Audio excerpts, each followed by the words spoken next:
implemented thus far that has failed has been the culture for decades and decades. And so it's going to take a lot. It's going to take some very hard work. It's going to take a lot of frustration. It's going to take a lot of people doing some internal soul searching to come up with real life solutions that will help the community. What do you think of the statement, the criminal justice system has oppressed Black Americans for more years than it has protected them? And what do we do about that? What do you hope you can add? What are your thoughts about that? And you know, how do we deal with it as you're working on this commission? Yeah, I mean, structural racism has been something that, and I've just found it ironic. The reason why I choose to come on here because I just be telling the truth. I mean, a lot of people, you know, we hear fluff all the time in the media, via Instagram and social media, you know, from national news, local news. We hear a lot of fluff as it pertains to these sort of topics. Everyone knows that the criminal justice system disproportionately punishes Blacks versus our white counterparts. And so it's not nothing new. And people say it like, oh my God, we're just now finding out about the disparities as it relates to incarceration. But we can go further because mostly all institutions that the country is built on was not built with us in mind. So we're always operating from a negative when we approach these topics. And so this is nothing new. You can just look up the statistics. It's been that way. It's only been getting worse since the Clinton crime bill and so on and so forth. So we can't act like a non-biased department or organization or institution can on one hand be equal, can how can I say it, can balance equal justice when you, on the other hand, it's a for-profit, right? So you got equal justice and you got for-profit prisons. How can they have synergy? You know, because it's to the benefit to send people to jail. So we can't it's because it's a for-profit situation. And so with that happening, it's kind of hard to say, okay, well, we're being equal. We're going to distribute justice equitably across the board, no matter what the color is or who you are. But then you make money on the other end. That in itself doesn't make sense. I don't even understand how the prison system can be a for-profit company, you know, because it's to their benefit to keep people coming in and out of jail. And that's what they do. It's systemic, you know. That's why it's so hard for a returning citizen like myself to pick ourselves up by our bootstraps. That's what they say, right? Pick yourself up by your bootstraps. You can do it. Just work hard and you can achieve the American dream. That's a damn lie. It's just a lie. I can't even find housing. I can't find gainful employment. But then you want to lock me up and tell me that taking care of my kids because I went to jail is willful unemployment. So although I make $30 a month, you still got child support racking up on top of me. And then you want me to get out and rectify that with the court systems. On top of that, you hit me with court fines and fees. So I'm so in the negative in getting out. So I'm dealing with the stress of that. And then I got to get out and go get these jobs that don't pay nothing because they take advantage of felons. Because I know you're on probation, so you got to come to work, because if you don't come to work, then I can call your probation officer and then you go back to jail. So what I do, I settle for a $9, $10 hour job. And then now, hold on, I got to go find somewhere to live. But I can't find nowhere to live because all of these big high-rise properties and condos in the city that have gentrified the whole Nashville area come in, and then in their policies, they say we don't want felons on our property. So where am I supposed to live? There's no more affordable housing. You know, policies and things are being passed to say that we don't want affordable housing in our neighborhood. So where are we going to go? What are we going to do? And you wonder why recidivism rates are so high. You think that I'm going to sit here and go through all of this stuff and can't take care of my kids can't pay my car note, can't do nothing but be a slave to the state, and then wonder why I go back to practicing criminal lifestyle. And yet, So, when they see you on here and hear your story, they're like, see, it can be done. Everything's fine. And that's why I think your voice is very powerful when you point out these things. But you see what I'm saying. There would be people who see you and they're like, here is somebody who pulled himself up by his bootstraps. He's a CEO. He's an owner, a founder, a CEO of a company. See, it can be done. I am, and it can be done. But I'm the exception, and I have to be honest. Robert Sherrill is not. I'm the exception to the rule, and that is not okay. I shouldn't be the poster child for criminal justice reform. I shouldn't be the poster child for someone who got his rights restored. I'm the poster child for so many things. That's why I'm always in the media, because some people can't believe that this guy has done all of this. But it's taken crying. It's taken frustration. It's taken. I was built like this, to not accept no for an answer, right? And that's not the case for everybody.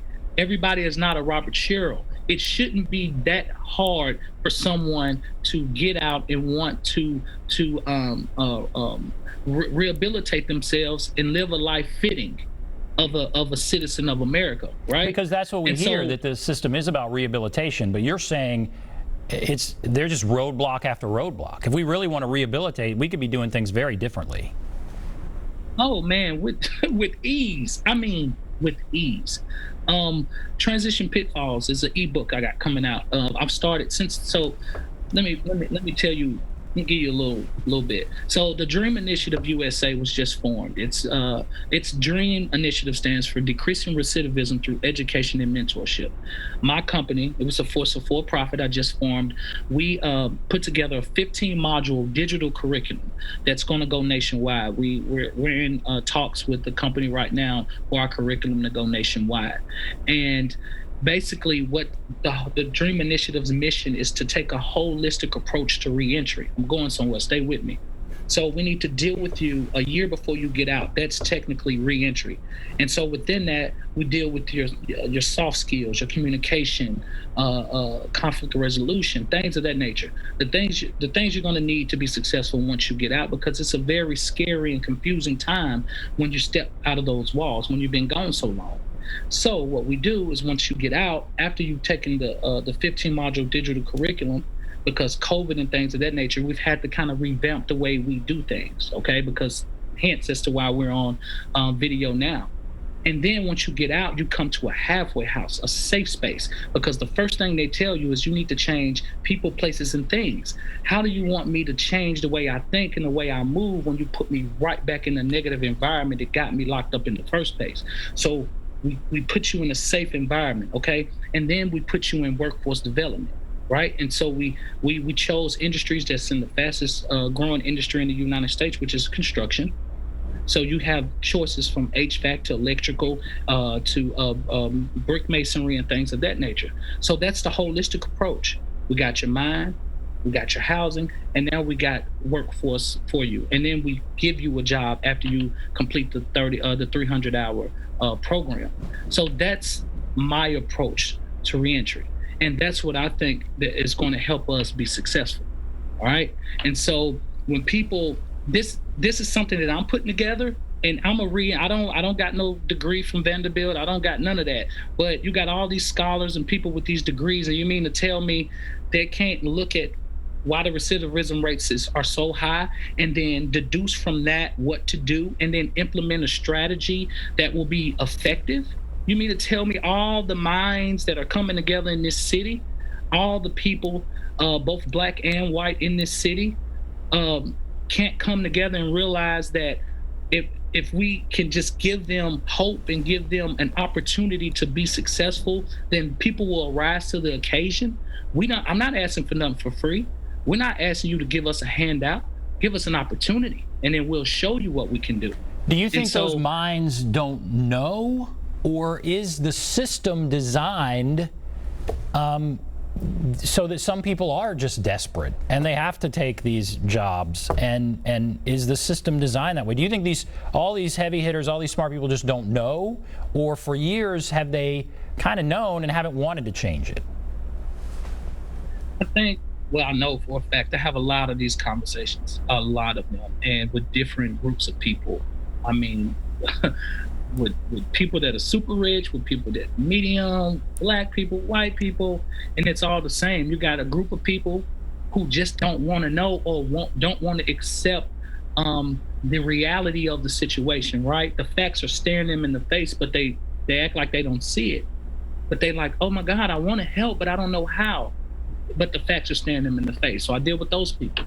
Then I deal with those people who really don't have the time or don't really care, because until you've been to prison and gotten out and can't live in a nice apartment or get a nice job and you can't provide for your family, it doesn't affect you. You don't really understand.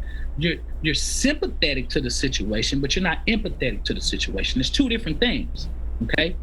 I'm an empath, right? Because I know I've been there.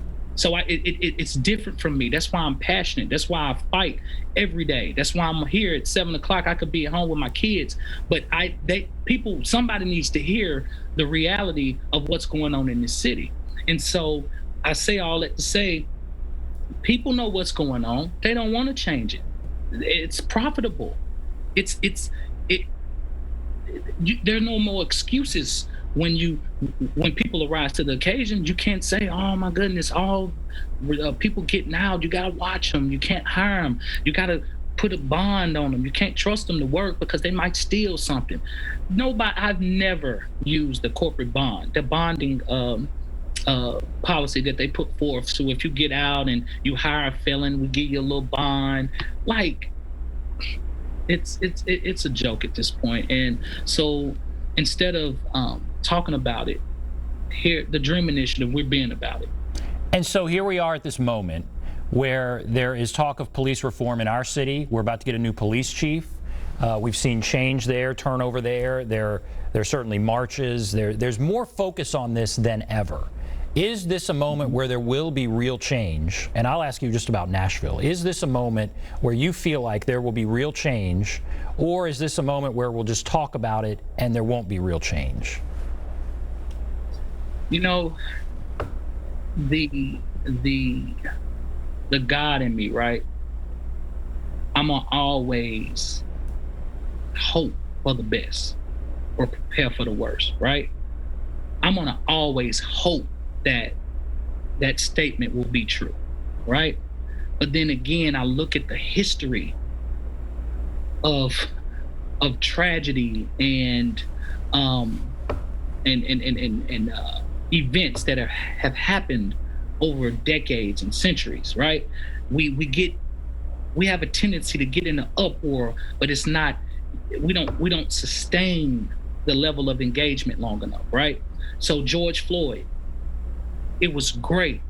He died, but the response, the overwhelming response across the United States was, it was like, wow, finally, white people are getting it, right?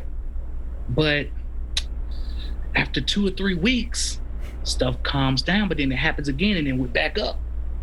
And then after a while, there's some white people say, oh, don't worry about it. Give it enough time. It's going to calm back down, and then we're back to business as usual. And that's just how I feel. Because what I've learned, and I'm just going to be all the way honest, and I'll take the blowback because I know it's going to come with this statement. The problem with my kind, my black people, is that we're okay with just a little when we need to be okay with a lot. We don't need to accept a pacifier when we can get a whole bottle. You understand? I don't know if that was a crazy analogy, but you give us a pacifier, we all right. We stop crying. It's just like a baby. They cry, you put a little pacifier in their mouth, and they quiet down. And that's what I'm tired of seeing. We got to stand up for what's right, and it's not going to be easy. Nothing is done in ease and comfort. Nothing is done in ease. Nothing has ever been accomplished that was worth accomplishing and it been done in complacency, in consistency, and ease and quiet. It's never, nothing you can say to me that would change that narrative. Well, and so with that being okay, and before we go to break here and then start taking calls, what do you hope you can do with this commission? How can your role on this commission, or the commission's role overall, move the ball forward with what you're talking about? We really have an opportunity here. Our great mayor, Mayor Cooper, my hat goes off. He's been catching heat, but man, he's the first mayor to stand up and actually, take steps in the direction of change. So can't nobody take that from him. Can't nobody take that from him. He amassed a commission of some everybody's great. I mean, it's some great people. I've met them. I've read their bios. There's some great people on this commission, and I think that empowered by our mayor, that we can sit down and have transparent conversations from both ends of the aisle, right? And come up with real solutions that will have a lasting change. And then with that, pass that torch and that information on to the COB, so that they can, the Community Oversight Board, for those who don't know, so they can really do what they were established to do. And that's what we want to do. And I look forward to working hand in hand with the COB and with everyone on the commission. But we're going to have honest conversation. If Robert Sherrill is involved, there won't be no fluff. And I'm so happy to be a part of that, because I don't mind taking heat for standing up for what's right. And I'm going to continue to do that for the rest of my life. So get used to it. Oh, very good. Well, thank you. I'm glad you're on this show. All right, we have to take a break. A great conversation, though. We'll take a break, and then that kind of sets the table. So give us a call. What are your thoughts, comments? There's the number, 615-737-PLUS, 615-737-7587. Opening up the phones. Take a break. Be back right after this.